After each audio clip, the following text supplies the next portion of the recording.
سلام علیکم دوستان عزیز، روزی همه شما بخیر شدی باشد. انشالله که همه شما خوب هستین، تندرست هستین. دوستان عزیز، در اینجا یک نمود پیروکی آسان که تیار کردم. 3 دانه تخم کمتر لات زدم و 180 گرم شکر. اگر که خواهی شیرین تر میتونید که 100 گرمی استکان اندازین. چخاله که دیدین همش در روی اکران نویسته رسیپش. بعد همیشه کم ترک تخمه به همراهی شکر که لات زده 100 گرم روغن میدوزیم.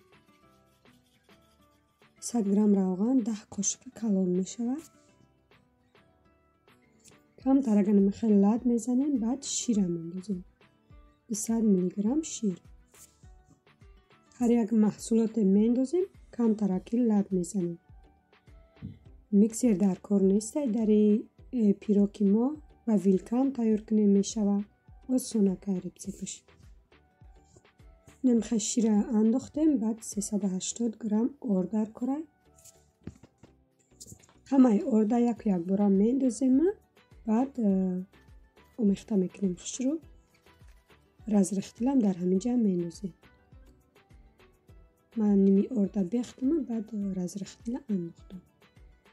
چخاله که دیدین در اکران راز رختیل 12 گرمه. اینم خیلی دوستان عزیز، چخاله که دیدین همه ارده ما انداختم یک بار. بعد خوش رو اومیخته میکنیم که ارد در درون همی تسته خوش رو حل شود.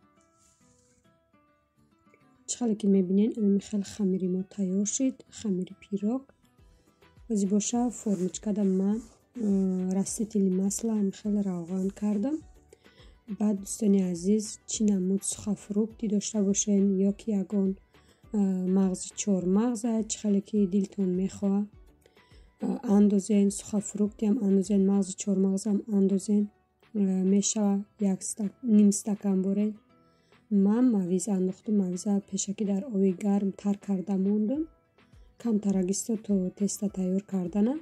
بعد گرفته با پالتینسک خواه کردم. مویز انداختم در تست. نمیخواد دوستان عزیز پیروکی ما به حد ملایمک خشرو میآید. در 180 گرادوس 35-40 مینوت تیار میشه. دخوفگاه ما خیلی و 40 مینوت میمونم. وقتی که تیار شد خودش میمبره. خیلی با دیدم که تیار شده که نیست با یگان مینوت دیگه میمونم. اینم خیلی دوستان عزیز میتونه که پیشکی دخوفگاه را گیریان کرده بمونه. مثال تو تستتون تیار شده نه دخوفگاه هم گرمک شده نیسته. اینم خیلی پیروکی ما تیار شد در 35-40 مینوت بره. بعد بگیم که سخوی یگان وایش نیسته. درونش بگیم خومه موندگی نیسته. کامیرای ما به حد خیره نشون دیسته. اینمی بالای پیروکه نیکی سرخه که خشرو اومدگی اوزی نشانتون میتیم با. بعدی امی ای فرما گرفتن. حتما دوستان عزیز شما هم تیار کنید. به حد ملایمک خشروی با فرزانان خود. مثال یک ویدیو را تماشا میکنید دلت میکشه که بخیزم پیروک کنم. مثال یک هسته آدمایی که میکسر ندارن این رسیپ آسانه با ویلکام تیار کنید میشود. نمیخواد دوستان عزیز حرکت میکنم که با می رسیپ های دست رس محصولات های دست رس انمیخل پیروکا تورتا پیشنهادی شما میکنم. بسیار پادپیسچیکا خواهش کرده بودن که یگان رسیپی تورت و همیشه پیروکا به میکسر تیار کردن نشوندین. انشالله به نوبت پیشنهادی شما میکنم. دوستان عزیز بینین پیروکا چخیلی ملایمک خشرو آمد که میتونین که در بالای تورت یگان امود گلازور شکلات میکنین یا که با سخن پودرای آوی لیمو یگان گلازور سفید کنین اختیاریه. من خیلی ابیچنی سخن پودره کردم. ای پیروکا بگیم برای کودکا کردم. سالی نوی داشتن مکتب ده چیزی که مثال کودکا خچون برن هم خیلی همراهی همی هنسی فشون شیشته هم خیلی یگان خوراک نه یگان شیرینی هم خیلی برده خرن. بعد هم خیلی در لالیای ادنرز بریدم برای کودکا. هم خیلی پیروکا دادنی بودم گفتم خیلی برام کتی معلوماتشون میخرم که بچه‌ام گفته که ما کتی هنسینفام میشینم خواهرم کتی هنسینفام گیم سینفی 1 و 4 همش در یک سینف میخونن. بعد اینم خیلی بریده دادمشون خیلی بردن با بغرزه یک شکلات و چی دادمشون پیچینی. اینم خیلی دوستانی عزیز در اینجا باشه یک نمود پونچ که تیار میکنم رسیپش چخیلی که دیدیستین در روی اکران ایستگیم. در اول شیر گرم 150 میلی گرم کمتر نمک شکر انداخته خشرو یک جای میکنم. بعد دروژ هم میندازم دروژ هم خشرو یک جای میکنیم. بعد یک دونه تخم 50 گرم مسکه آب کردگی اینو خیلی خشرو یک جای میکنیم. دوستانی عزیز ما فقط خمیرش نشون دادم شما در اکراشنیش بگیم ویدیوی کهنه بود در دوام همین موندم میتونین که به همین طرز اکراشنی کنین. بعد ارد 500 گرم در کره مثال اگر که اویلای کلان باشین یک برابر زیاد کنین. من این رسیپ بگیم 1 سال پیشکی هم خیلی تیار کرده بودم 1 برابر زیاد کرده بودم امی رسیپی حاضر تیار کردستم.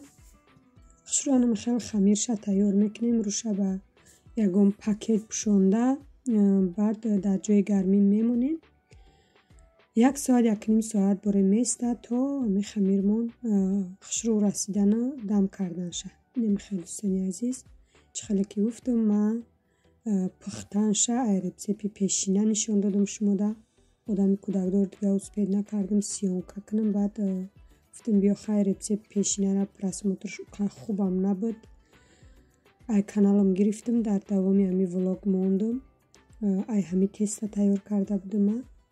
حتما تماشا کنین دوستانی عزیز. کسانی که کانال ما دا ابونه نیسته ابونه شوین لایک و کامنتاریاتون فراموش نکنین دوستانی عزیز. لایک و بی پلای لایکاتون بمونین 3-4 هزار پرسموتر میگیرن که 200 هم لایک نمیشه. حتما لایکاتون مونین دوستانی عزیز. همه شما خواهش میکنم ویدیوی ما را پدیلیت کنین مثال یک چی بختونه میگیرین ما ان خیلی رسیپای آسان برش ما پیشنهاد میکنیم. چی خواهش داشته باشین چی رسیپ چی تورت چی پیچنی چی یگان خوراک ها باشد نویسین در کامنتاری حتما ما پیشنهاد شما میکنیم دوستانی عزیز. این مهنت زحمت های ما همش بهر شما که مثال شما هم بختونه یک چی گیرین. این هم خیلی راستش میکنیم دوستانی عزیز. بعد خمیر رسیدن بعد با یگان فرمچکای گیردک مثال من با استکان بریدمشون میشه که مثال یگان استکانی کلانتر کردیم من همی استکانی مایدچه همی خیلی پونچکای مایدچه اومد برای چی من دوام این ویدیو من نماندم برای که من پونچکو من همی خیلی پرست و یک پخت من سخنی پودره کردم. کودکام گلازوری را دوست نمیدارن هر چی که کردم همی کمتر میکنم که هم کودکا بخورن حیف نشود سخت نشود سر اونا با هم خیلی میمونه. این هم خیلی دوستانی عزیز گیردچه هم خیلی میکنیم. بعد در یکان لیست میمونیم روشونا پشونده 20 مینوت برای دم میگیره. بعد دم گرفتنشون بعد اینم خیلی بینکاشه با یکان فرمچکای گل اندازه تورت گل اندازه هم خیلی میبریمشون. اینم خیلی خشرو دم میگیره به حد ملایمه که خشرو میشوه. حتما شما هم تیار کنین. این خواهش یک پد پیشچیک بود برای همی خواستم پیشنهاد شما کنم دوستانی عزیز. چه خیلی که رسیپ شد دیدین در اکران مثال هست اویله هایی که بسیارن همی رسیپ یک برابر زیاد کنین. من همی وقتی که اینه رسیپ گفتم که ویدیوی پیشینم بسیاری که بده من رسیپش یک برابر زیاد کنم کردم. مثال 1 کیلو ارد شوریدم انا میقدر پونچ کشید در 1 کیلو ارد ببینین چند قدر پونچ کشید. یک قسمش هم خیلی شکلات او کرده بالاشون وای کردم. یک قسمش تا آب لیمون با سخن پودره با یک قسم دیگه هم خیلی سخن پودره آب بچینید. نم خیلی دوستانی عزیز حتما شما هم تیار کنیم برای اهل اویله اختان برای یگانجا بردن همیشه به حد به مزه خشروه.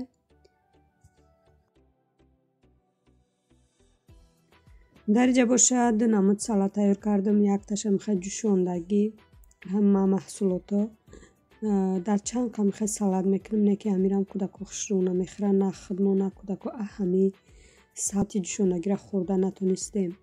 баъд дар инҷа бо як намуди дига салат тайёр кардам, помидор, бодиринг, мехай обични реза кардам.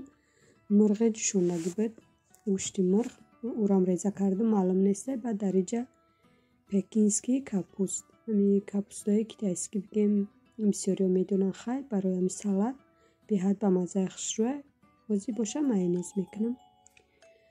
беҳад погодаи мо хунук, бо ҳамин барф задиста, хунукиши як сибиста, чӣ қадар шамоли хунук, шамоли безеб. баъд як подпис чӣ гуфта буд ки шумо дар қишлоқ зиндагӣ мекунем, дар хонаҳои заминие, не мо дар этаж зиндагӣ мекунем, дар дуюм этаж пеши ҳамин дом дадгем полни дига хонаҳои заминие. намехай дӯстони азиз, ҳазор раҳмат ки бо мо будем, видеои моро тамошо кардем. худованд аз ҳар яки мо шумо розӣ бошад, куҷое бошед набошед, худованд нигаҳбони ҳар яки мо шумо бошад. то видеои оянда дар паноҳи Аллоҳи меҳрубон бошед. хайр дӯстони азиз.